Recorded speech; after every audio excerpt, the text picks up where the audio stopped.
Farid. Merci de m'accorder cette interview. En diplomatie, on parle tout ce qui est important, ce sont les intérêts, mais aujourd'hui, l'EAC n'a pas jusque-là montré encore une fois ses intérêts vis-à-vis de la situation sécuritaire en RDC. Alors, pourquoi la RDC ne se retire pas dans cette organisation sur les jeunes? Merci beaucoup pour la question. Il faut comprendre que les États agissent en fonction de leur souveraineté nationale. Avant notre adhésion à l'AEC, sous le président Félix Tshisekedi, ça a pris du temps, à peu près 3 ans de négociations. C'était pour étudier les paramètres de la stabilité au niveau de la sous-région des Grands Lacs. Vous savez, le Congo est un carrefour dans la géopolitique de la région des Grands Lacs. Nous sommes voisins des pays de l'Afrique australe et nous sommes voisins des pays membres de l'Afrique de l'Est et Afrique centrale. Et tout ça pousse le Congo à avoir des liens diplomatiques avec tous ces États. C'est ce que le président Félix a fait dès qu'il a pris le pouvoir.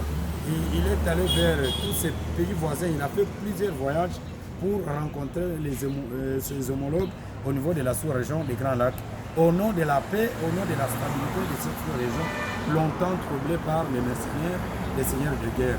Mais il a constaté qu'il y a eu une méfiance qui s'installe jusqu'à présent.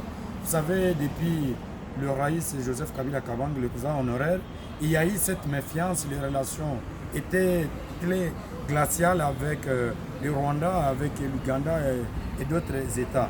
Mais Félix est allé vers eux. Mais la méfiance s'installe.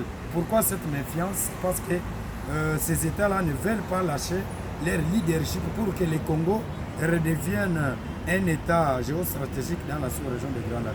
Voilà la raison pour laquelle il y a un problème de coordination, un problème d'adaptabilité au niveau de la sous-région des Grands Lacs. Comme je l'ai dit, que ce soit l'ONU, que ce soit les organisations d'intégration économique et régionale, et les militaires qu'on envoie au niveau de l'AEC, ce sont les militaires des États membres. Et chaque État membre qui envoie ses militaires, il a aussi son agenda économique, commercial, politique et diplomatique.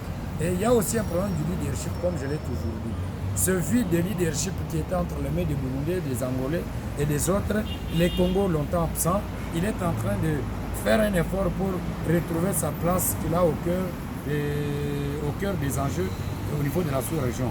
Et cette lutte, ces États-là ne peuvent pas laisser Félix ou la RDC récupérer cette place. Ça prendra du temps, ça prendra beaucoup d'années et peut-être ça sera sous Félix, soit après Félix parce qu'il a déjà entamé ce schéma et ce leadership prendra du temps pour que le Congo redevienne une puissance hégémonique au niveau de la sous-région des Grands Lacs. Est-ce qu'une fois récupérée cette place stratégique de la RDC au niveau de la sous-région, est-ce que cela va permettre à ce qu'il y ait stabilité sur le plan sécuritaire? Mon cher ami, la recherche de la sécurité engendre l'insécurité. Plus vous cherchez à devenir puissant, vous créez aussi l'incertitude chez votre voisin à devenir aussi puissant. Voilà ce qu'on appelle la course aux armements. Plus vous vous armez, l'autre s'arme et chacun va recourir à l'armement très élevé. Mais il y a un problème, comme je l'ai dit, même l'ONU n'a pas ses propres capacités militaires. Nous sommes dans une situation où les États membres de la sous-région sont en train de s'empêcher pour que l'un ne prenne pas le leadership sur l'autre.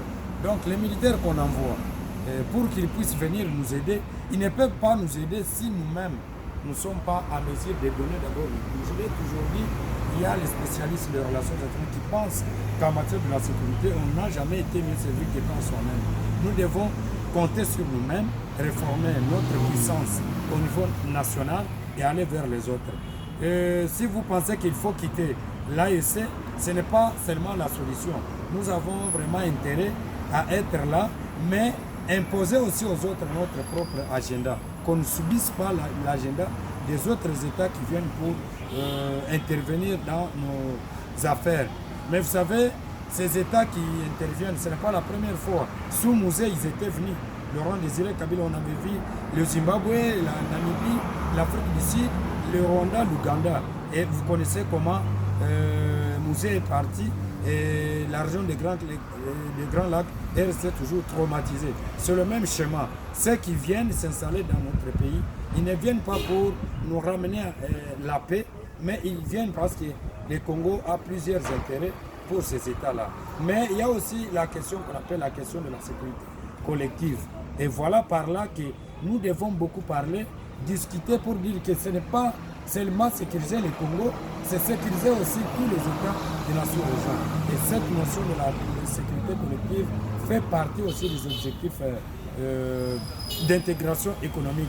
Pour terminer, toutes ces organisations internationales composées des États qui ont des problèmes.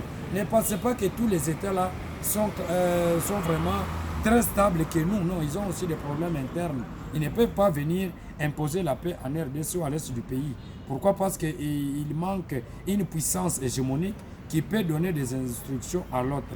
Ces organisations internationales, au départ, ils ont des objectifs économiques et non militaires. Pourquoi ils s'intéressent aux aspects militaires, sécuritaires, du fait que leurs marchandises qui passent à travers les États membres, il y a un problème des voyous, des Chebab, des M23 qui menacent la sous-région. Pourquoi ces États-là se réfèrent à la question sécuritaire? Mais au départ, ce sont des organisations d'intégration économique.